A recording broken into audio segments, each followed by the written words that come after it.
You thought it was a minor problem, waking up to pee once or twice a night, but what if I told you it's quietly draining your brain, weakening your heart, and aging you faster than you think?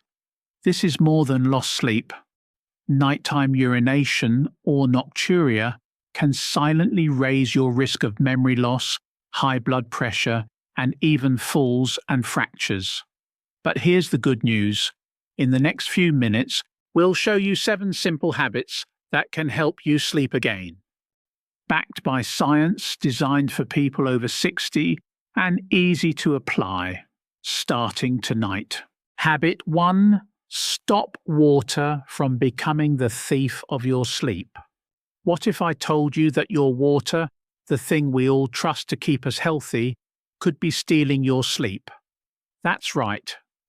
After 60, even one harmless glass of water at the wrong time can act like a silent thief. Why? Because your kidneys don't clock out when you go to bed. And your bladder? It's a little more impatient than it used to be. Here's what's happening behind the scenes.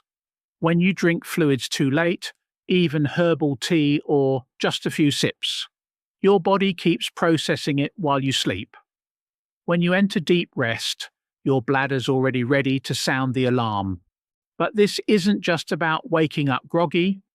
Repeated nighttime urination has been linked to disrupted brain repair, increased heart strain, and an even greater risk of falling on midnight trips to the bathroom. So here's your defense. Time your hydration like your meals. Drink most of your water between morning and mid-afternoon. After dinner, taper down slowly. By 7 p.m., imagine you're closing the gate. Still feel dry at night. Rinse your mouth with cold water or keep a slice of cucumber by the bed. It cools and hydrates, without overfilling your tank. Remember, it's not about drinking less, it's about drinking smarter, because good sleep starts long before your head hits the pillow. Habit 2. The bladder trick that feels unnatural but fixes your sleep. You may think you're done when you've emptied your bladder. That's it. But here's something most people over 60 never hear. Your bladder is trickier than it used to be. And if you only go once before bed, you may be leaving just enough urine to sabotage your night, and sometimes your health. It's called double voiding. And while the term sounds clinical, it's just a 2-step reset. You go to the bathroom once, then wait. A few minutes later, you go again. Why? Because with age, the bladder doesn't always empty the first time. The muscle that squeezes out urine can weaken. The nerves that signal "I'm done" may fire too early. And what's left behind, just an ounce or two, is often enough to trigger another wake-up within hours. But that's not the only risk. When urine stays in the bladder too long, especially overnight, it can increase irritation, urgency, and even the chance of infection. And for many older adults, this becomes a frustrating cycle. You sleep, wake, rush to the bathroom, again and again. The fix is simple. About 30 to 45 minutes before bed, use the bathroom. Then brush your teeth, change clothes, and prepare your space. Just before getting under the covers, go again. Even if it feels unnecessary, think of it like locking the door twice before leaving the house. Not because you're paranoid, but because peace of mind lets you sleep deeper.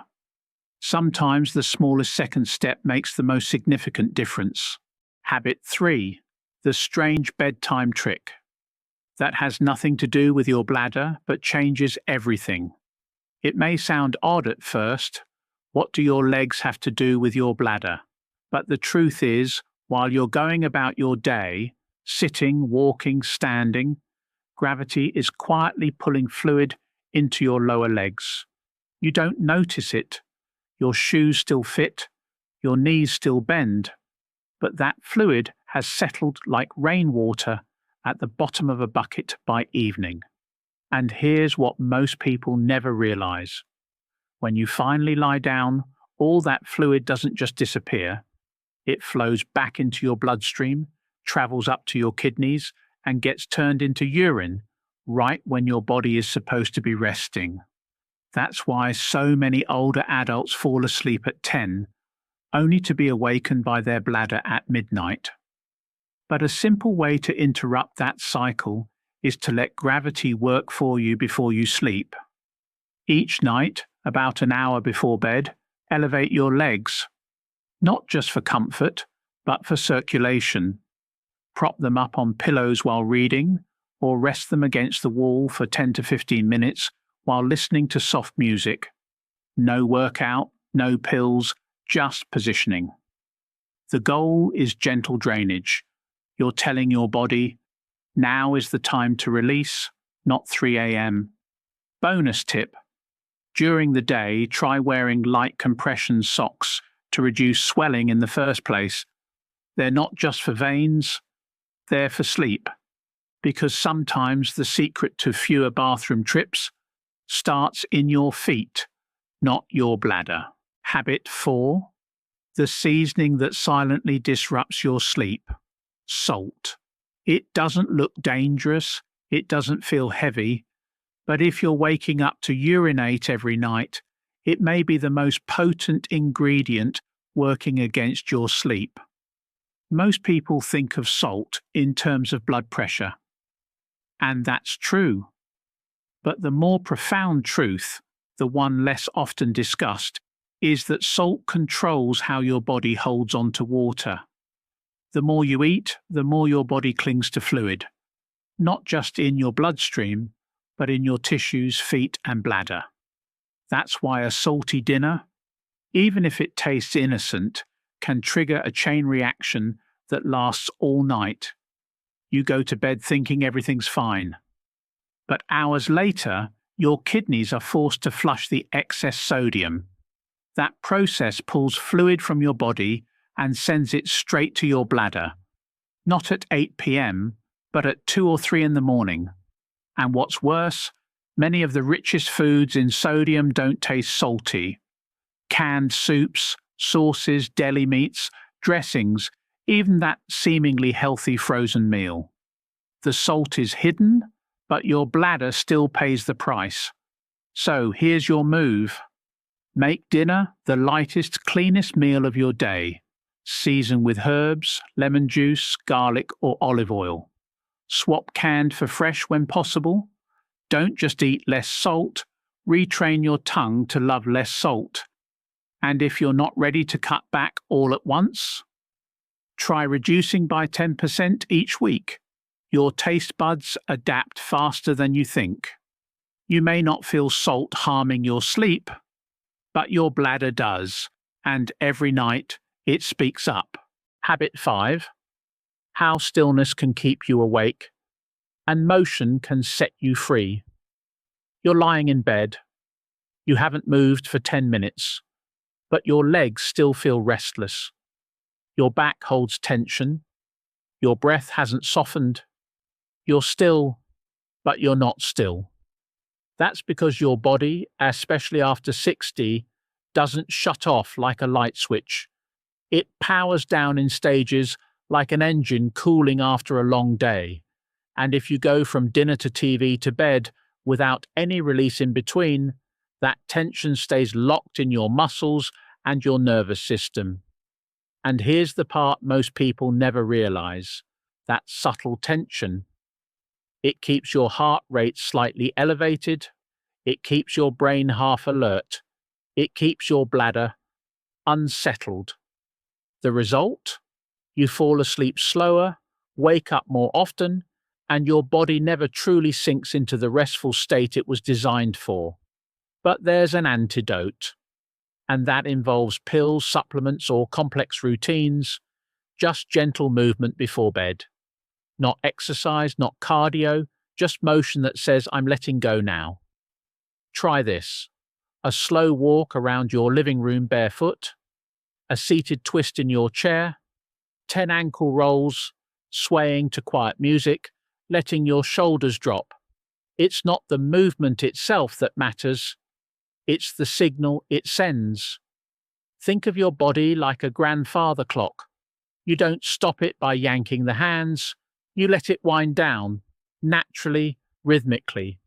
If you want deep sleep, you don't just go to bed, you help your body arrive. Habit 6. The hidden chaos of lying down too soon. For many of us, dinner feels like the finish line. We eat, clear the table and lie down, maybe on the couch, maybe in bed. The day is done, or so we think. But inside your body, a very different story is still unfolding. Your stomach is still working. Your blood sugar is still climbing. Your digestive system is still active. And your bladder, it's quietly watching this whole cascade unfold, waiting for its turn. When you lie down too soon after eating, your body must juggle too much at once. Gravity, which helps pull food through the gut, is taken out of the equation. Pressure builds around the stomach, reflux becomes more likely, and your nervous system stays alert, not relaxed. More importantly, the kidneys receive mixed signals. Are we resting, digesting, preparing for sleep, or just pausing? This confusion often triggers nighttime urination, not because you drank too much, but because your system never truly transitioned into sleep mode. So what can you do? Give your body time to land.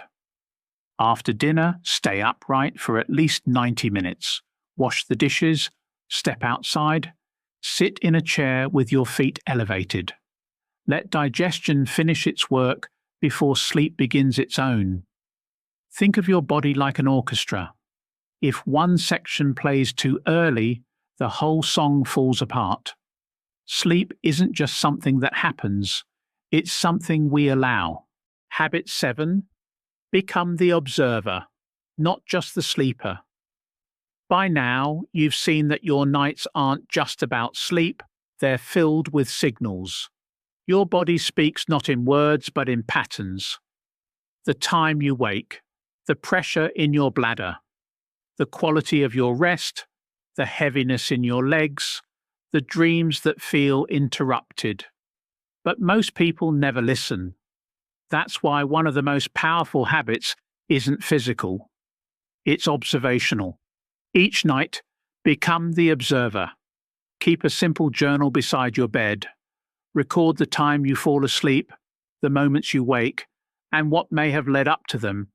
A salty dinner, a late drink, a skipped walk, a restless mind.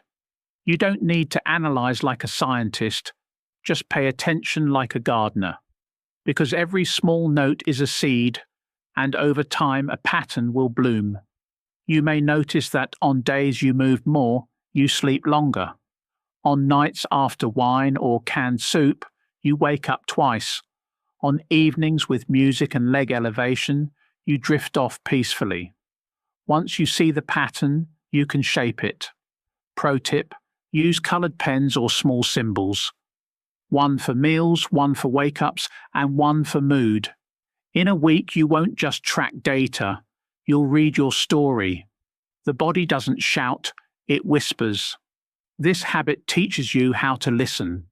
If you've made it this far, something inside you already knows this isn't just about waking up to pee. It's about the quiet ways your body is asking for help, and the even quieter ways you're now beginning to answer. Each of these 7 habits may seem small on their own, but together they form a rhythm, a nightly ritual of awareness, care, and gentle reset. Better sleep isn't just about avoiding the bathroom, it's about learning how your body works, whispers, and responds to timing, movement, food, and even forgiveness. And here's the truth. You don't have to fix everything overnight. Start with one change, one habit. Let your body feel the shift. Let your night soften. Tonight, maybe you go to the bathroom twice instead of once. Perhaps you raise your legs for 10 quiet minutes. Maybe you trade that late cup of tea for a gentle water rinse. Those are not just adjustments, they're acts of self-trust. And that's what healing looks like after 60. Your bladder doesn't control your night. Your habits do. And now you have better ones. If this video helped you, please don't keep it to yourself. Please share it with someone else who is waking up more often than they'd like. Subscribe to Senior Wellness for weekly videos designed for older adults who want to sleep deeper, live stronger, and understand their bodies better naturally.